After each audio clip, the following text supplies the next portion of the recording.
Well, hey, everyone. Welcome to Blue Gamer. I'm Adam Blue, and I'm actually joined by Matthew Nyquist. Do you go by Matt, or do you prefer Matthew, or Professor, maybe? You can call me Matt or Matthew's fine. Whatever's easier for you. That's cool. Or what everyone would know of you is BreakmanX. Whichever you prefer. I am all of the above.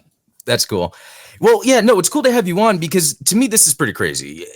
Just to kind of give you background, I know we talked a little bit about this before, but like, you know, similar to you, like I've always been into video games to the point where as the internet was emerging, it was fun to use that as a way to discover, communicate, find people, learn about stuff.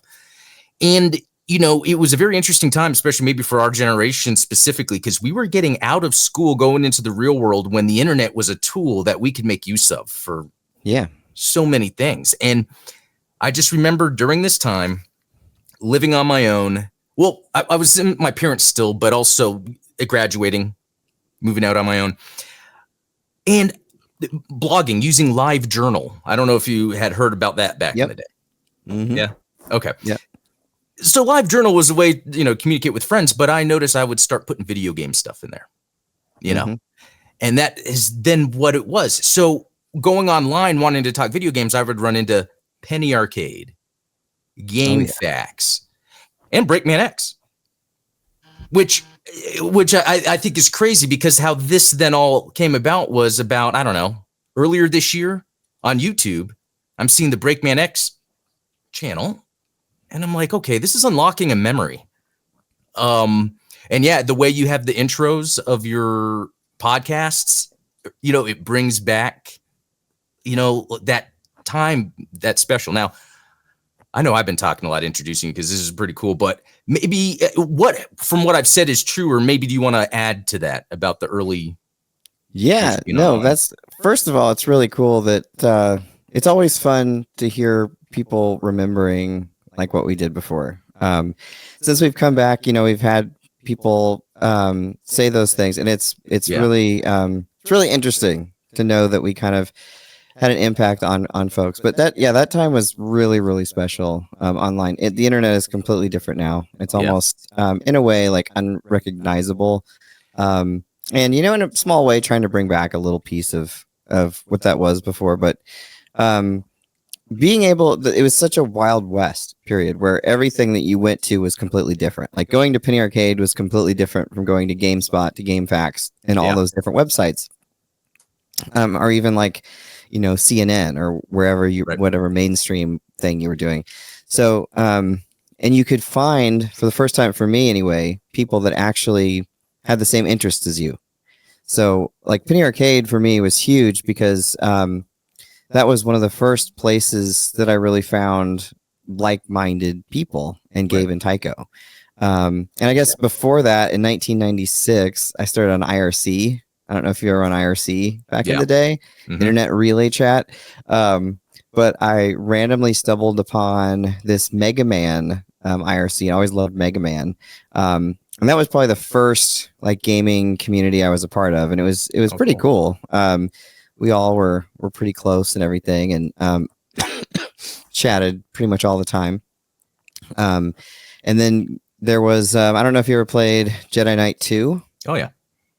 But Jedi Knight 2 was probably the first game that I played online like religiously. Like I played that game online, like on the Internet Gaming Zone. I don't know. Yeah, that's right. Yeah, I mean, because it was so cool with the lightsaber combat. Oh yeah, yeah. That's what I loved. Real quick though, do you remember there was like this command line you could plug into it, and I think it was that one where it did the dismemberment. Yeah. I love that. Yeah, you could do that. There was some crazy things in that game, and but that was like kind of there was a community in there, and we started a clan. We started out Sith, and then we decided to transition to the light side. So we did that, and that was kind of the very beginnings of what became BreakmanX, because Shadow, who'd been my best friend since like first grade, was a part of that, big part of that. And then Richie, who I met fairly recently in high school, was a part of that. And that was kind of our first little group. We had this whole thing where we'd like train the newbies and stuff, and we'd battle other clans. And There was Case's Ladder where you could actually, there's like a ranking system on Jedi Knight, where the loser had to report the game with a screenshot. So I mean that didn't always work, but when people were honest, it was great. But yeah, that was really the beginning of everything, and then that transitioned into us just wanting to talk about things online.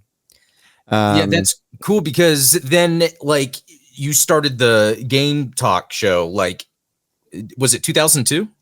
Yep, 2002.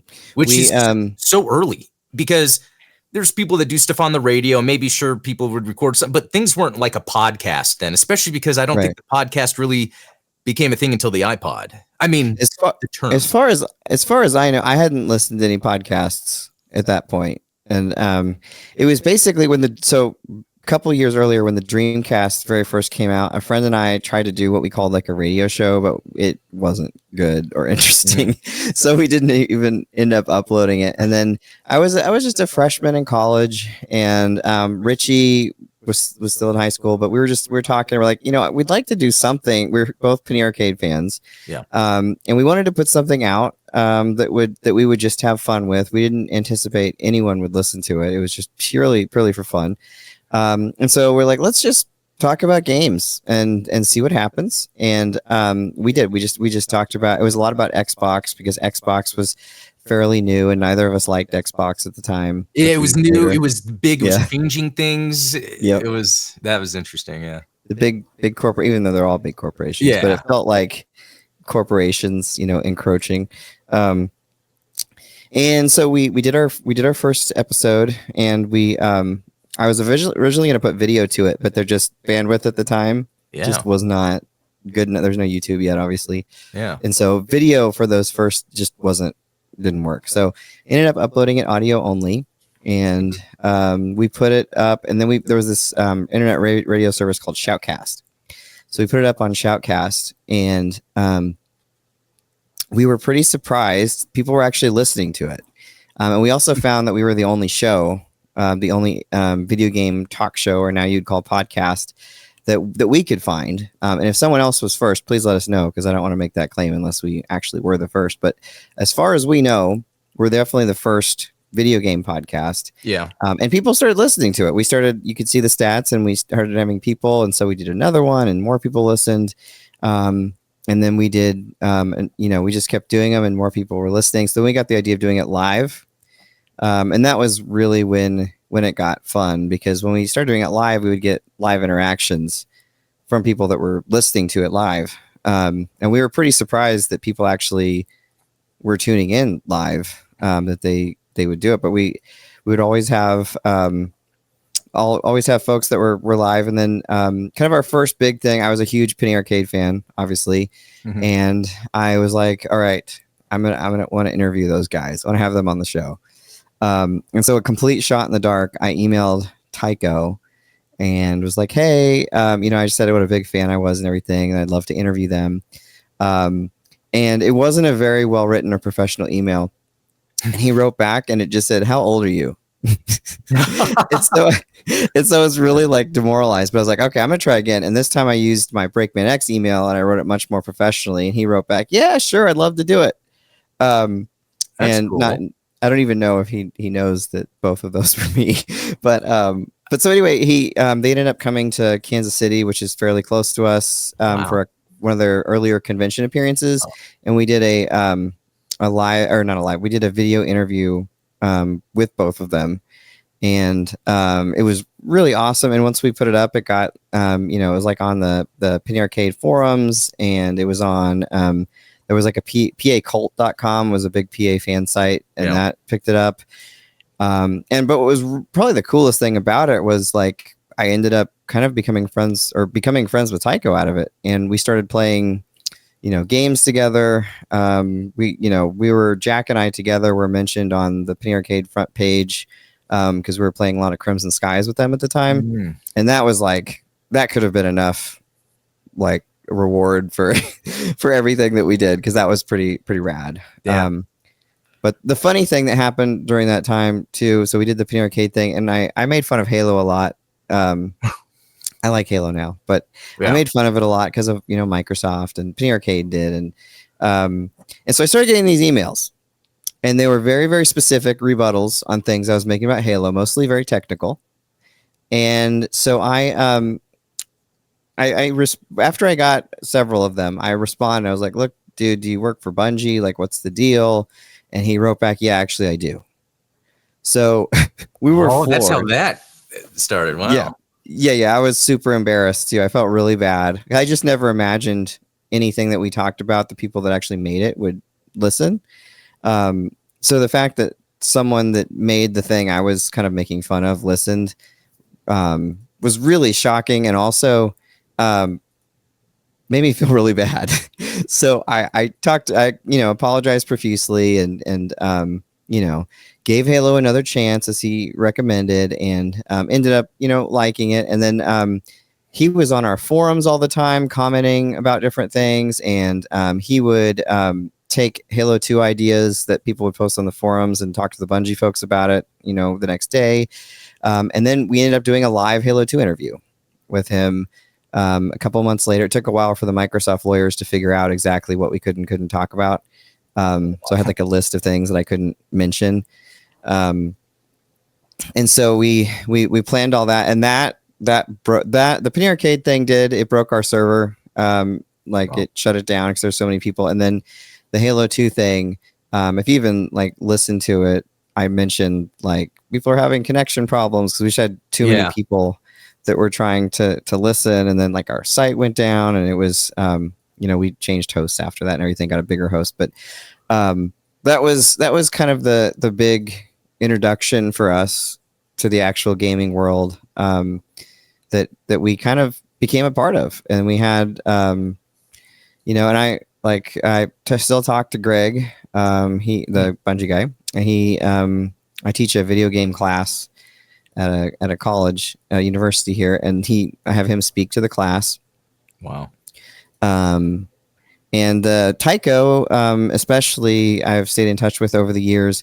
Whenever we're in the same place, I always reach out, so I can see him, and I'll text him every once in a while. He's been super nice, and just giving me advice through the years. I remember the first time I saw him in person after the interview was at that next E3. And it was at the Bungie party.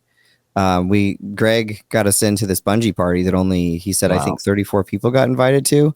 So we're standing in line to get in, and there's Tycho and Gabe. And I was about to say who I was, and he goes, "Oh, I remember you. You're Mr. X from Kansas." And wow, he's like, "You've come a long way." So yeah, that was really cool. And we got to, but before that, even he invited us down to Bungie too. Jack and I got to go. It was August of 2003, and Halo 2 came out in November of 2004. Yeah. So it was quite a while before it came out, and we got to go to Bungie and see Halo 2, and tour, everything too. But getting to see that in person was really amazing. And I've always been a huge Nintendo fan, and Greg took me by Nintendo as a peace offering. So that's cool. That's kind of the early days.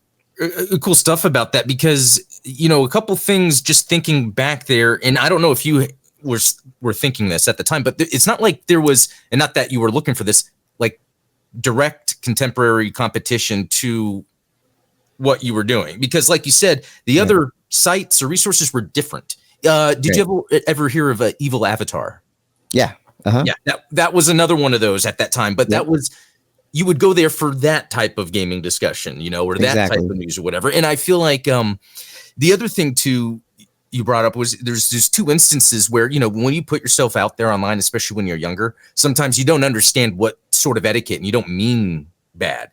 But I think that's interesting about the email to Penny Arcade and then the Bungie guy are both good examples. As you navigate this, you will kind of learn, how to better, because I know for me too, it was like that when you get online. Sometimes the first thought sometimes is to be kind of negative, but it's not like you really mean bad, but it's like a way to get something out. But then you don't know how that impacts, Exactly. And I say it honestly, because I hope it, people can learn from it, from my mistakes. But it was just I thought it was funny. I mean, I wasn't really into Halo. I didn't think, and so I just was making fun of it and not really thinking too much about it. It kind of became a character, like kind of an exaggerated version of me. Of a truth, because at that time it was interesting when Microsoft came into play, because people are, okay, what's going to be going on? And then for me, I was a huge Dreamcast fan. So for the Dreamcast to then be killed off, that I almost felt like that's when the timelines shifted. Yes, like we're in the bad timeline where the Dreamcast didn't continue. But later on, finding out that was more Sony that than Microsoft. Microsoft, in fact, was trying to help Sega, and they were working together. And a lot of what was going to be in the Dreamcast or future Dreamcast stuff was implemented in the Xbox. Right. No, Microsoft wasn't as bad as I thought they were, for sure. Really, and I even think today too, like with Game Pass, or how games you don't have to pay to get the upgrades. They try to make things backwards compatible. Right. It's good stuff. Yeah, no, there's a lot of good stuff. And I actually just got my Xbox modded with Project Stellar. I've been playing my original Xbox a lot. Games that I missed out on at the time. When you were modding it, did you have to do any of those capacitor changes? I did. I recapped the entire thing. Well, I didn't. I had Krista at Sound Retro do it because she did my PC Engine too. And she's really great to work with, but and she's super fast too. Like her turnaround is, I mean, she gets it and she pretty much does it right away and sends it back in my experience, within a day or two, which is so much faster than most modders. But anyway, she did a full recap. She did Project Stellar. Also repasted the CPU because the paste that the thermal paste of the CPU's going bad, and you can have some issues with that. So just kind of refurbish the thing. And I don't know if you've heard of Insignia, but someone's kind of relaunched the original Xbox Live. And really? Yeah, and you can you kind of change your DNS server on your Xbox, and you can play like a lot of the multiplayer games online. And it works kind of like the original Xbox Live. So it was kind of a fun full circle. But I mean, that's really the thing when I think about that time, is like the community. Like there was a community of people that I grew up in a really small town. And so I knew except for Shadow and Richie, I guess, no one that had any similar interests to me. So being able to connect with people, niche kind of things that were spread apart, was a pretty amazing thing. And then when we started developing our own community on the forums and everything, and through the show, that became a lot of fun. And that's kind of like what we'd like to recapture, is rebuilding that community. Yeah, because I think there's something too, even though now we have almost all the tools for us to go online to do things, you can almost isolate yourself. Oh, yeah. Not realizing it, especially if you're trying to always find the things that confirm everything about you, and you might not realize you're doing it. And so I think what you're doing too is something I've been trying to do. It's like, let's bring back that old kind of way of talking about video games online. The Discord is such a chill place, chill conversation. And again, when we're talking about before, like on Twitter, sometimes it's easy to default to a negative reaction to something a lot, even if you don't mean it. But when you're surrounded by the right people that have good intentions in discussion, it helps you also have that. Well, it's rewarded too on a lot of the platforms. Negativity is rewarded because it tends to get eyeballs and clicks and everything. And I know. So it's prevalent. And but yeah, trying to have a community of, I mean, my thing is like, I love video games. I mean, I think they're a fantastic form of art. Yeah. I don't love all of them, of course, but like I really like to like celebrate games. I don't even games that I don't like. I try to, because I know someone likes them, right? So I just like to celebrate all games and try to find the good in even games that I don't like. And that's kind of the show now, is really celebrating, the history of games and all forms of game, both modern and I definitely skew. We were talking about this. I think Maul and I, when Maul lives in Vegas, but he visited a few months ago, and he was talking about, we were talking about how, like, what was the last, not that we still like modern games, but what was like the last great generation of games. And we were kind of bouncing it around back and forth. And we were kind of thinking that, I was kind of thinking originally like the PS1 to Dreamcast days, but then we kind of settled on PS2, Xbox, and GameCube. Because like when I look back on it, that was really the generation where you still had a lot of the things that had been happening in previous generations. You still had you had Final Fantasy X, which was different, but still, you know, more in line with the Final Fantasy games of the past. You still had like Sonic Adventure 2 came out on GameCube, but you still had games that I would say are kind of evolutions of what we'd had before. That were still kind of in line with that same thing. And then you get to the Xbox 360, PS3 gen, and it just changed dramatically. For me anyway. It's when the kind of the fear we had with Microsoft kind of seeped into all aspects of gaming. And it's funny because a lot of people, even myself, I'll look back at the 360 era and I'm like, wow, there was some great third-person shooters and third-person like a very specific type, and they were good, but that almost what that was doing was in who knows how happenstance it was, where the market was just that much bigger then, so those types of games would resonate with a wider audience, so then more games became that, you know. Right. I don't everything was dark and gloomy. Yeah. Everything, you know, you couldn't have color in anything, and I mean, I love Lost Odyssey. Lost Odyssey is one of my favorite games ever, and that was in that gen. Yeah. You know, you had some good stuff squeaking through, and you know, you kind of had the Wii in there, sort of, that had some, you know, lots of shovelware, but some good stuff too. Oh, and not I sometimes forget this, but the DS, you know, in advance being in that time frame, it's a time where you can really hold on to the mechanics of the older games with more modern quality of life. Yes. No, I always forget that I'm more of a sit in front of the TV type person than a handheld person. Just for whatever reason, I've always been like that. But the DS was pretty awesome. I mean, oh yeah, I know. And the GBA too. The GBA, I had that first one that you had to like sit on the sun to be able to see the screen. Yeah, I know. That was the thing. And then when the SP came out, it was like, oh my God, we can see. Finally see anywhere, like play anywhere. It's like, yeah, you had to position yourself without that backlight. That was a whole game in itself. Well, Jack and I worked at Electronics Boutique at the time too, so we could play like everything. Whoa. Okay, so that's cool because when I was younger, I wanted to work at a game store, but me too. Even though I applied, it never happened until later in life when I had more of a corporate job. And then I'm talking to the guy at GameStop all the time. It's like, hey, you want a job? And I'm like, well, by this point, it probably, you know, right past the time. Yeah. I mean, I did it pretty much. I mean, obviously getting paid was awesome, but I did it because I could play the games because you could check out anything. I know. All the times I was hanging out at Funkolands, and they had different names, you know, back then. Always wishing I could work there. So the other thing I wanted to talk about too, and then there's even a third, but it's well, actually to end cap this gaming portion is that, yes, and I'll have it linked below, the BreakmanX, there's a website, but then the YouTube channel. And it is, in my opinion, top of like genuine, authentic video game conversation with a group of people. It's hard to get that. Especially like we're talking about a lot of times the negative, exaggerated type of discussion is more favorable.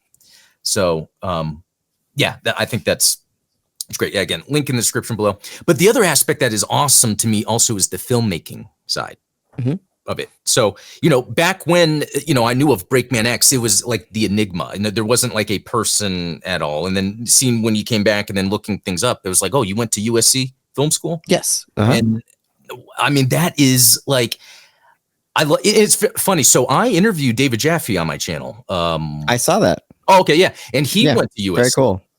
Yeah. And then I don't know if you're familiar with Robert Meyer Burnett. No. Okay. He went there too. He's a big filmmaking guy, but he's more indie. Cool. Anyway, I follow his stuff a lot because he did like, he's done some Hollywood stuff. He did like the behind the scenes of Lord of the Rings or whatever. And yeah. But anyway, that's cool. So Rami Bach too, by the way. the original Xbox dude. Robbie Bach went to USC. I didn't know that until I was there. But yeah. Oh, wow. I didn't know that either. I mean, because it seems like that's a place where you can really network. And when I hear about people that went there, they met people that they still talk to today. And I think that is so cool. So it was, it was my dream since I was a little kid to go there. Because I grew up loving Star Wars. Star Wars is still my favorite movie series of all time. I grew up watching them over and over and over again. And so, I was like, God, I always thought like, who like makes like all this stuff that I love? And so for movies, it was like USC because George Lucas, and Spielberg didn't go there, but he was always around there. And that whole group of folks, and then later on too, with Zemeckis or whoever. So it was like, okay, this is the place to go if you want to like work in Hollywood. And I knew how hard it was to get in there. So it was kind of like it'd be really nice to do that, but I didn't really think I'd be able to do it. Wow. And the BreakmanX stuff was actually key for me getting in there, because I did a lot of film stuff too, but a big part of my portfolio was all the BreakmanX stuff we did. The game show, we did a bunch of video skits, and we covered lots of events and things like that. And so, my portfolio was like 15 pages long with all the different things that we'd done on there. And that was a big reason that I got in there. And then it was I kind of had to choose if I wanted to go there or continue the BreakmanX stuff. And I chose SC because it had been my lifelong dream, and I'm definitely glad that I went there for sure. But it's really nice to be doing it again too. So yeah. Okay. So that's the other thing too, is I see that you have a movie that's in production. Yes. It's in pre-production. We're still, but I am so excited to make this. It's kind of the movie that I've been wanting to make for quite a while. It's there's some stuff we have to keep under wraps, but it's basically my wife and I's story. Yeah. We have a really crazy story, and anytime we've told people our story, they're like, wow, that could make a book or a movie. Yeah. And I actually, because we were apart for 10 years, and that's part of the story, but when I was at SC, your second class is like the really stressful, like you have to make a really good movie in that class, and they put so much pressure on you. And I made a movie that's kind of the proof of concept of the movie I'm making now. Except I have a much happier ending now. So yeah, it's our story. It's a pretty intense, epic love story. There's also a lot of video game references in it because I can't make a movie without having lots of video game references. So there's lots of video game references and video game humor and all that kind of stuff. And the show is referenced a little bit too. It's we were kicking around like how much to reality we want to make it, and like is it going to be more based on, and my wife ended up writing half the script because she was giving me notes and on things, and then I was like, these are really, really good notes. Why don't you also try writing? And she ended up writing about half of it. Wow. So we wrote this script together, which was really amazing. It was a lot of fun to do that. And then one of our investors had us send it out to a coverage service that's kind of supposed to be like objective and like tell you if it's any good or like does it have the dreaded commercial value and all that kind of stuff, which was really terrifying. I waited about 3 days after they told me to do it because I just didn't. You get feedback from people and it's whatever, but getting like a really objective source is terrifying. So I ended up sending it out, and we got really, really highly placed. We got placed in like the top 7%. Not like in the top 7% of screenplays. So we're really, really excited about that, and the folks that we have working on it and everything, and the direction it's going. So I'm super excited to shoot it. So yeah, it's so neat to me because I feel like my whole life I've wanted to be a filmmaker. And I think Star Wars is one of the, like you, it was like seeing how they put together the special effects is all the story. It's like, oh yeah. And then especially like when the special editions came out, I remember, a lot of people not liking it, but for me, it was amazing just because I saw it from the special effects point of view. It's like, wow, they can go back and do this, make it more real. So then I would get my cardboard and build little cities and then get my camera and zoom in and be like, okay, can I match to make it look like I have a whole city here, even though I don't, but it's weird. As I've gone through life, I've never made a movie. I've made little things, sure, but I did YouTube as a way to just kind of keep up that muscle. Right. But the thing that is inspiring from you is, and it's what I'm looking for, is what is that motivation? Like, I have so many movies and stories I would want to tell.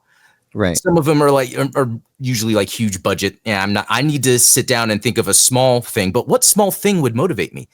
A love story between you and your wife is an amazing idea, especially. Yeah.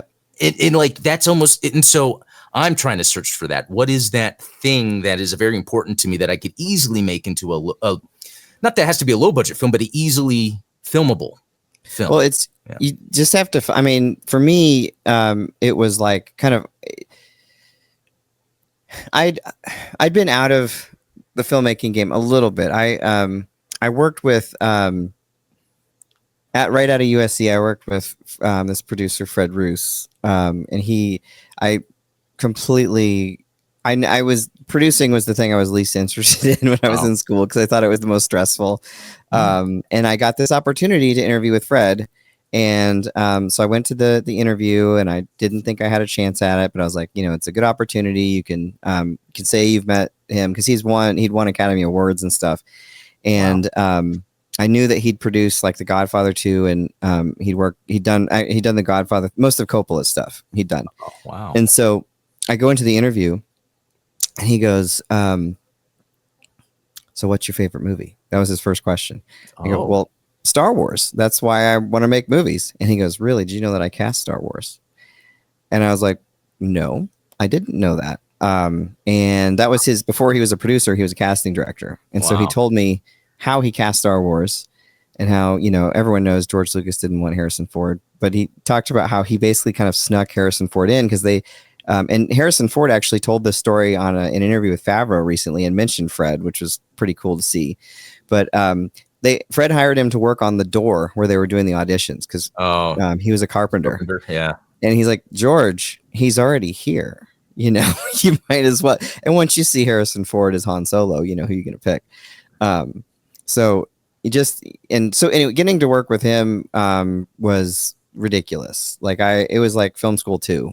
I learned so much from him, and how movies get made, especially casting, because he was kind of known. He's producer, but he was really known for discovering talent. I mean, he produced like the Outsiders, and like, look at that cast. I mean, you've got like Tom Cruise, Rob Lowe, Patrick Swayze. I mean, it's just ridiculous.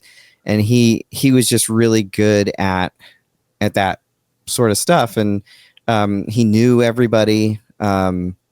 He showed me, he still had all the letters between him and George Lucas from the 70s. Wow. He just opened this drawer one day. He's like, Matt, we're not too busy today. Why don't you just take a day? So it was pretty cool just looking at like the evolution of Star Wars between him and George Lucas. But so, coming back, I came back to Kansas for some family reasons and some things like that. And I was going back and forth with LA working on various projects, and then doing post-production work from Kansas, and really decided like I wanted to focus on family. And it was in just a few years ago, my wife and I were talking, and I was really starting to get the bug back. And I was like, if I only got to make one more movie, what movie would it be? And it was pretty obvious to me it was going to be this movie. And I'm not like a love story movie person. That's not really my genre, which is kind of funny. But this story is it's the one I'm most passionate about, the one I can't wait to tell. And the surprising thing has been that people have glommed onto it. Like the folks that have, everyone that we've brought on read the script, because I want everyone to really like it if they're going to work on it. Yeah, I was watching a video about that, and you could see it's like, again, it kind of goes with this gaming thing. It's the authenticity, it's good. It's like sharing things. Yeah, whether it's the BreakmanX podcast or in a script, I think people are attracted to authenticity, especially in an age right now. Yes. Where when you're seeing everything online, it's kind of hard to know what is authentic, and you can be drawn easily to authenticity. So definitely. Yeah. It's also like when you write a script, you have to be able to be vulnerable, and you have to be able to, even if it's not as specific as ours, like express your own like pain and like our greatest joys and greatest, difficulties and pains are in this script. And it's, when people would read it, it's like, oh, maybe just skip that part. But, oh wow. But I grew up liking 9 Inch Nails. Oh. And I read this interview with Trent Reznor about how he basically just took his journal and like those are the lyrics, just like his journal entries. Wow. And so I was kind of like, well, if he can do it, yeah. I guess I can do something similar. Yeah, and sometimes you learn as you get older, or at least I have. It's more about just putting yourself out there. Yeah. And a lot of times, yeah, you might look at something you've created and think, but would people really like this? But again, it goes back to, and I remind myself, it's about being authentic. If this really came from me, someone's going to jive with it, Yep. And just, there's an audience for everything. Yeah. I mean, if you can find the audience, there is an audience for everything. Maul always talks about how he used to always say that everyone is a gamer. They just haven't found their genre yet. Like, whether it's like DDR or puzzle or, JRPGs, like whatever it is. If you look, you will find some kind of genre that you're going to like. I think so. Because even I can say, and you were saying it earlier, there's games I don't like. I wouldn't play. Yep.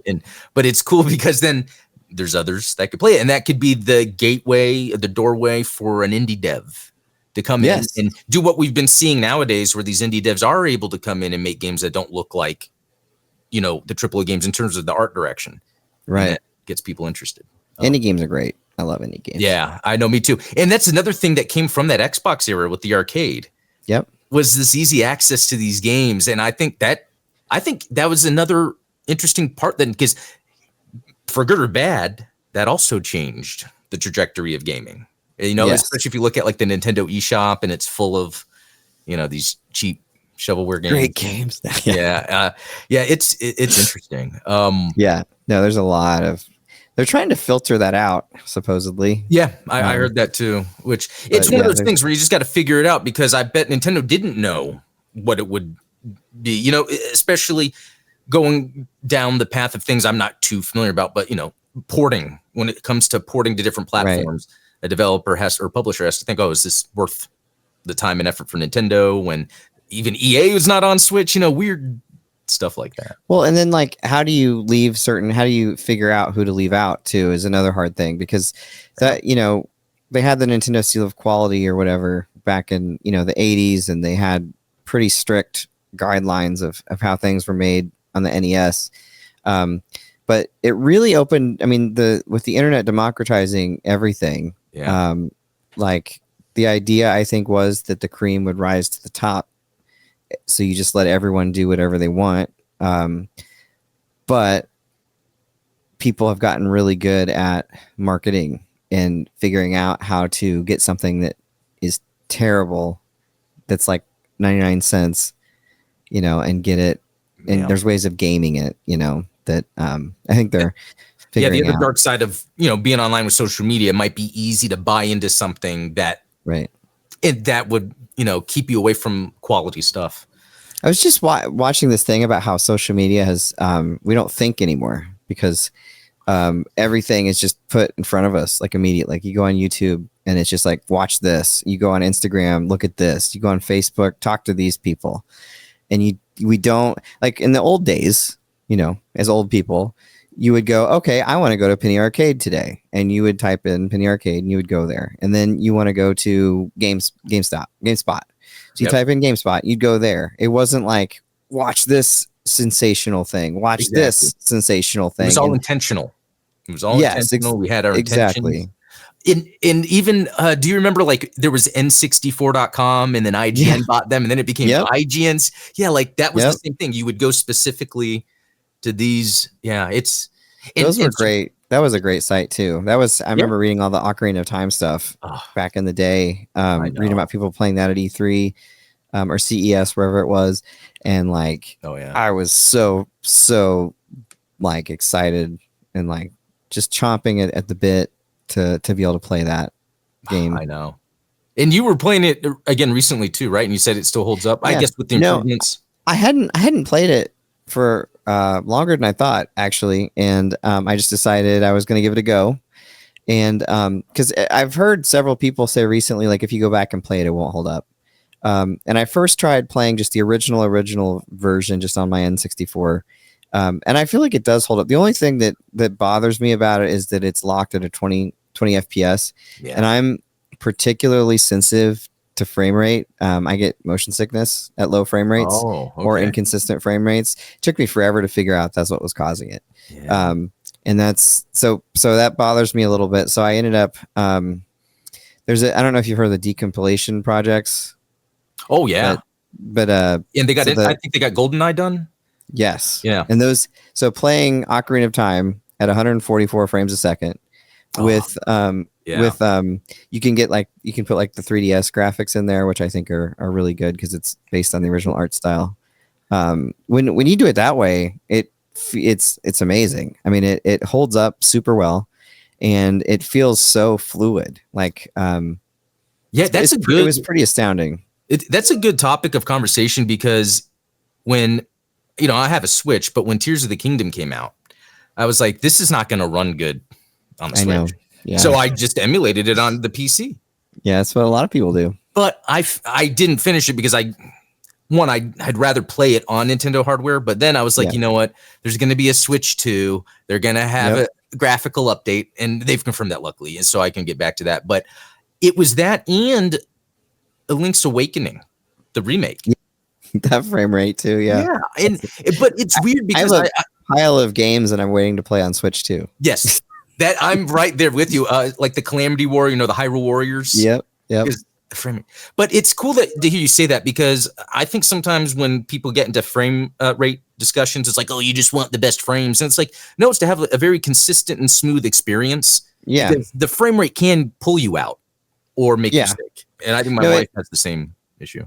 I can do 30 is probably like the lowest, as long as it's consistent and not bouncing all over the place. Yeah. 60 I think is pretty awesome. Like I'm doing 144 just because I can, but I think I'd be fine with 60. But it's like it's the inconsistent frame rate. It literally, like, I get motion sickness, and it actually takes me a while to come out of it. It does something, my brain just doesn't like it. And I've tried. People have suggested like wearing sunglasses, and like there's all sorts of weird tricks that other people have tried, and nothing's worked. It's just like the frame rate has to be good. Yeah, I think it's a mix of factors. I don't know how much of it's genetic. So for instance, like with VR, I have the MetaQuest 3 so I could play some of the VR games, but I can't do it for too long. Yeah. Even though it doesn't seem like I'm going to have an issue, it's a lot of times when I take it off. Yeah. Like then I'm starting to feel like, okay, now I'm in a different reality. This is, and I was like completely dismissive of VR for a while. And then I have a friend that he's worked on some VR games. And so when I was visiting him a few years ago, he's like, just try it. Just try it. And so I tried it, and I was actually really impressed. I completely see the value in it. And I think they're great experiences.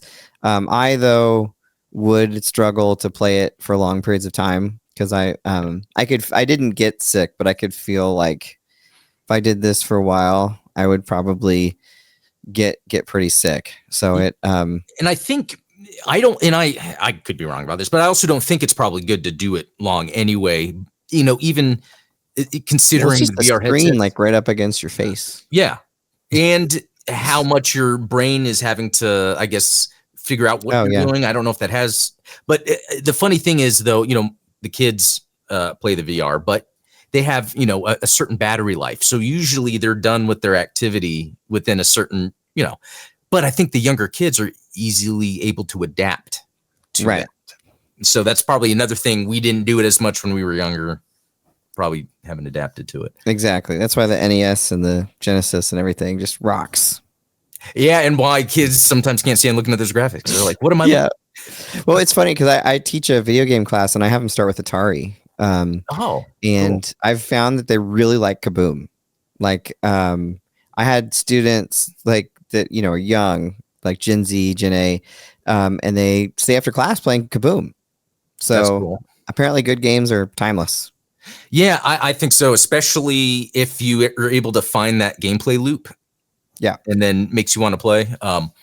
Yeah, I think on the 2600, things like River Raid, Pitfall were my favorites that I think are still in DNA of the games I play today.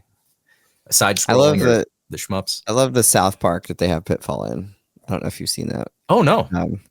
Yeah, it's like the priest is like going to find these like secret documents, and he's about to enter this like Indiana Jones style cave, and it switches to Pitfall. Oh wow! And so he's like going through Pitfall. It's great. That would be cool to see. Yeah, just not expecting. Yeah, oh, that's cool. Well, you know, it's about time here, but you know, this was an awesome conversation. I feel like there could be more to talk about. You know, I also feel like if you want like 5 or 10 minutes, I could go longer if you need. Because we can talk a little more. Yeah, I just got an email. It's a little bit. It's like at 1:15. It was at 1, but he just rescheduled. No, so yeah, that works. Yeah, because I think the other neat thing is kind of, I'm curious, like for you, what your plans are kind of going forward, I guess, with gaming and maybe filmmaking, or, you know, because I work, you know, a full-time job, but I love doing the content creation YouTube.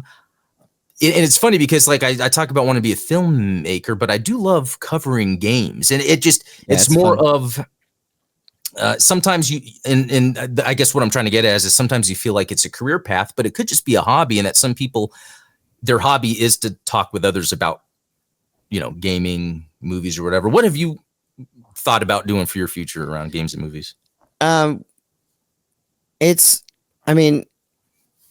Again, my focus is very much family. Like I really like being a dad. Cool. How many kids do you have? We have 3.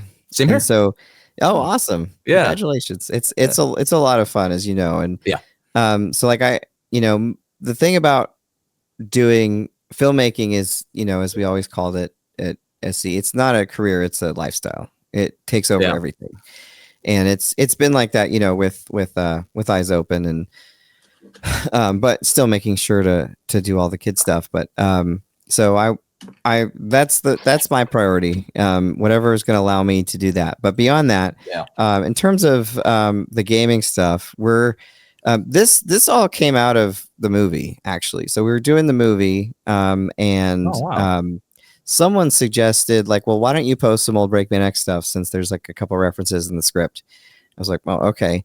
And then Daria and Logan, who are on the show now, but are also working on the movie, decided they're going to make like a documentary about BreakmanX.com and the game show and everything. And so they reached out to Jack and Maul and some people, and started interviewed me. And it really was like, this is a lot of fun. Like we should do this. And I hadn't really talked to, like, Jack, I hadn't talked to in like 20 years or something. Wow. And so I was like, we should hang out. And we hung out, and, you know, asked him if he wanted to do the show again. And apparently we all missed doing it. And so we just decided to do it. And at this point, like, we want to prioritize having fun. But also not opposed to whatever may come. So if it grows, great. And we would love it, but we don't want to grow at the sacrifice of changing what it is. I mean, how it is now, we talk about games, and then we bring on people that we enjoy talking with. And as long as it stays, you know, like that, I think we'll all be happy. We just brought on Jess Seidel, who's she's done social media, and she's also gave a lot of great feedback on the script, but she's jumping on board for social media and stuff. And she's got some ideas in terms of promoting things and all that kind of stuff that I think will be beneficial to us. So that's pretty cool. Yeah, I think I think that's part of these things navigating is, again, like there's an audience, for everyone. And sometimes we feel like maybe what we want to talk about is good for, like, especially I want, it's almost like I feel like if someone wants to get into video games, there are certain people I would want them to be listening to first, or rather, than others. Yeah. So being able to find a way to promote kind of that positivity side of things, I think is really important. Well, let me ask you, what are some other gaming podcasts or YouTube channels you watch or listen to? Oh, yeah, I love My Life in Gaming. I think those two guys are so positive about games. You can tell they really enjoy games and love them, and the content that they have is really reflective of their I mean, when you watch their videos, it makes you want to go play games because they have such a love for them. So definitely My Life in Gaming. I like GameSack a lot. Again, Joe Redifer, I think does it. By the way, but also My Life in Gaming is really well made. Like, of course, like the content's great, but it's really well shot, edited, everything. Same with GameSack. It's really, really, really well made. And I've discovered so many games that I'd never played by watching him. And then, before him and Dave talking about games. Those are probably my top two. And then, I'll check out RetroRGB for like, the different things that they come up with. I really like Shmup Junkie, who we had on a few weeks ago. That was the big one for me because I love shmups and I follow him. So that was. Oh yeah, no, that was, and he's a super nice. He also went to SC, which I didn't find out until he was on the show. I missed that part. I didn't hear that. We didn't talk about it on the show, but when we were kind of chatting like beforehand, he was like, "Oh, I noticed you went there," and so we had a fun conversation about that, like on Discord, and then Johnny Graphics we also had on. He also has some really great content. And so it's basically the people we've had on are kind of my favorite shows, and I still check Penny Arcade. In their podcast, they have a podcast where they go and they talk about all the strips, and they're kind of random. Like it'll be old strips, new strips, and in between, and they talk about the creation process of them, and how they can. And that is always super interesting to listen to those two. I mean. Yeah. Tycho is like, I could listen to Tycho talk about anything. He has a way of talking about whatever it is that is super entertaining and interesting. And Jack and I, when we went out to Bungie, we also I was like, hey, Jerry, Tycho, do you want to hang out? And we ended up playing, it was Final Fantasy Crystal Chronicles. But we ended up, Jack and I all day played Crystal Chronicles out there with Tycho, Gabe, and then at the time it was, I think, Pork Fry and one of the other guys, Brad, who was kind of their first, I think, business guy. Okay. And we played Crystal Chronicles all day, and just like how the entire day Tycho would have super interesting or funny things to say about like everything. And that's just how he is all the freaking time. And so all the time, like in person, because what's cool about their personalities when I see their content is it's directly reflected in their content. Like that's and you got that's how they are, right? Someone that can illustrate them together. And they're totally authentic. I mean, that's I think one of the reasons I like them too is that they have not changed anything. I mean, they are who they are. They always have been just them, and they've had many opportunities to sell out, and they haven't. Right. They're an example of one of those sites that still exists that you intentionally go there because they don't blast themselves on like IGN and all those other like, oh look, it's Penny Arcade doing this collab. It's There's still their own community that you can go directly to, and that they have like an amazing life. I mean, they make their comic 3 times a week, and then they have all the other stuff too that's people working with them and everything. But like, I've always thought like that is such an amazing life that they've created for themselves, where they're completely authentic. They make money basically being themselves, and they play games all the time. I know. It's pretty. I mean, if I could do something, that would probably be it, because that would be like ultimate freedom to do whatever you wanted. Yeah, all the time. I know, and I guess that's kind of what I was getting at with this stuff, because both filmmaking, gaming is like a passion to you, and it's like, you know, there's that thing of us having to make a living, but also, hey, can we make a living doing the things we like, you know? And, you know, I'm someone that I don't dislike my full-time job, but, you know, I work for a company to, you know, pay the bills and do the fun stuff on the side. Right. But there's nothing wrong with that. Oh yeah. Yeah. But, and it's interesting, because that's, you know, during that time where I took a break from making content, because I was like, I got to work and blah, blah, blah. But, you know, yeah, I mean, I like being a professor too. I mean, it's I teach all the things I love. Like I teach that's cool. Movies and video games. To me, that seems like a passion, because I mean, it's an extension. Is not any different than someone wanting to go to BreakmanX to get some video game information. Yeah, it's pretty much the same. I mean, it's like, so it's not like my day job is a whole lot different, and I like the people that are there. Like, it's a good environment, it's a good place, and I totally lucked into it. They weren't even looking for someone. I just emailed them and I was like, hey, if you ever need anyone to like do film, I'd be happy to do it. And because I wanted to be in this area, and they're like, yeah, actually we could use somebody. You just reached out and made it happen. Yeah, it was really like fate, and you know, because that's just not how things work usually. But so yeah, I get to pretty much do the things that I want. So you know, and I'm just kind of, I've always been a type of person that I take control of things, but you kind of have to go with the flow of how things are. So you know,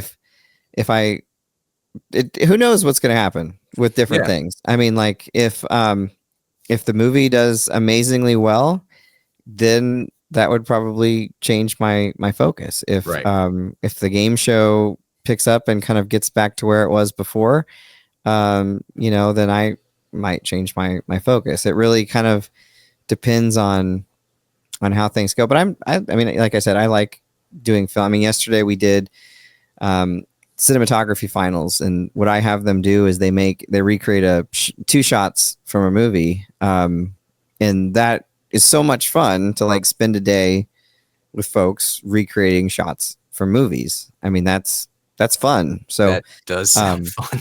Yeah, it's a lot of fun, and they come up with such interesting things that I wouldn't have, you know, shots I wouldn't have thought of. Some I would, but some like I would never have thought of. And you know, they're different people have different skill sets and personalities, and you know, all that kind of stuff. So it's fun. Cool.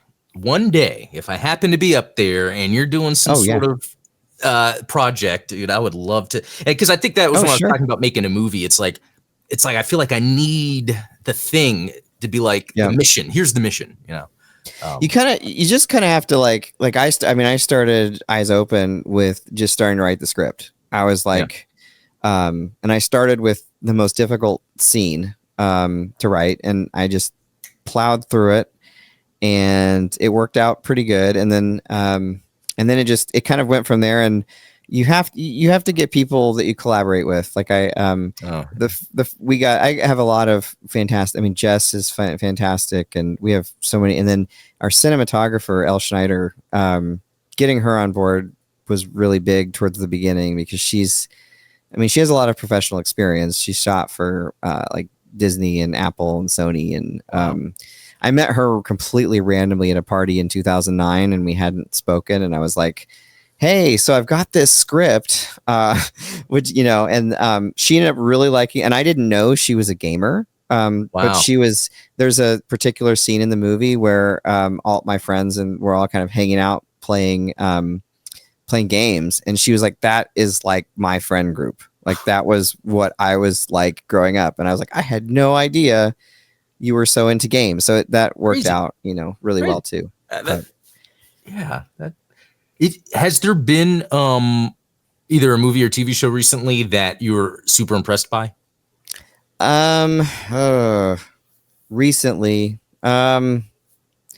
I've just started to get into Andor season 2, and it's pretty awesome so far. I haven't seen Sinners yet, but Ryan Coogler was my classmate at SC. Oh, so yeah, I think I heard that. Yeah, so that's cool. I mean, all of his movies are awesome, and they were in school too. So I think that will probably, just knowing him and knowing everything that I've heard about it, that will probably be the next movie that's impressed me. But I really haven't been like super impressed by anything. And I don't know if I'm just jaded I'm the same way. Like Andor season 2, I finished that, and the filmmaking, the production is top tier. Production, love it, top tier. But yeah, in general, things haven't really excited me as much. I don't know what it is. I think it's a mix of factors: economy, the changing in the industries, different technologies.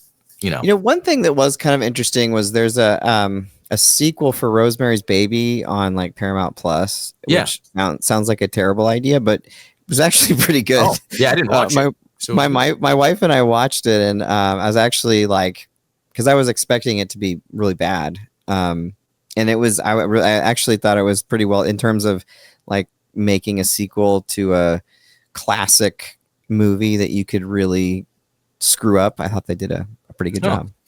Yeah. Okay. Well, then in the same vein, what about video games? Is there any games you played recently that you're really impressed with?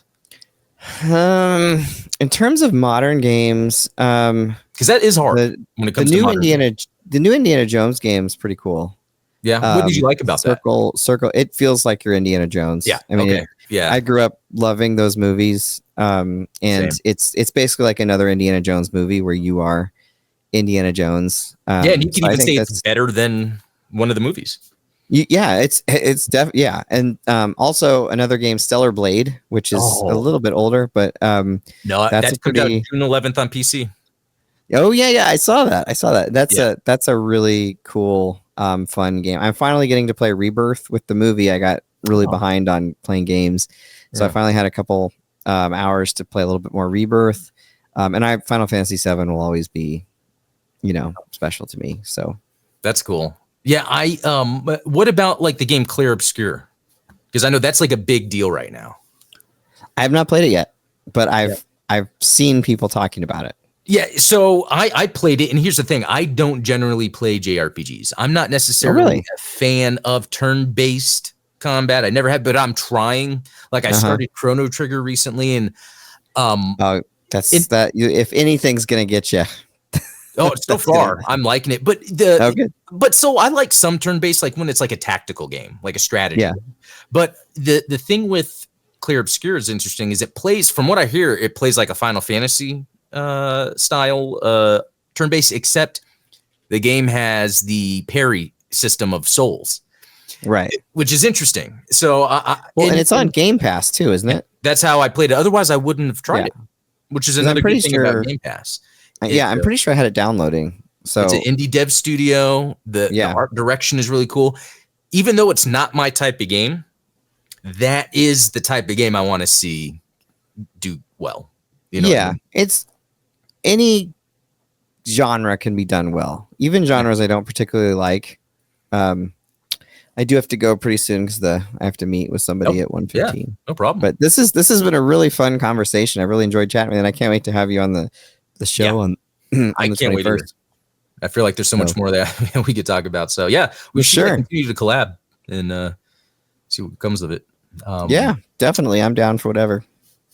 Well, cool. Well, again, thanks a lot. Anything that you wanted to mention before we go? We got to pretty much anything. I just say, check out eyesopenmovie.com and check out the game show every Wednesday, 9 p.m. Central, and interact with us. I'm hoping to put out some of the old stuff at some point soon too. I've been going through them, and there's nothing that I'm really embarrassed about on them, but I just want to put out like there really hasn't been. I hadn't heard them in forever, but I have every single show going back to the first one.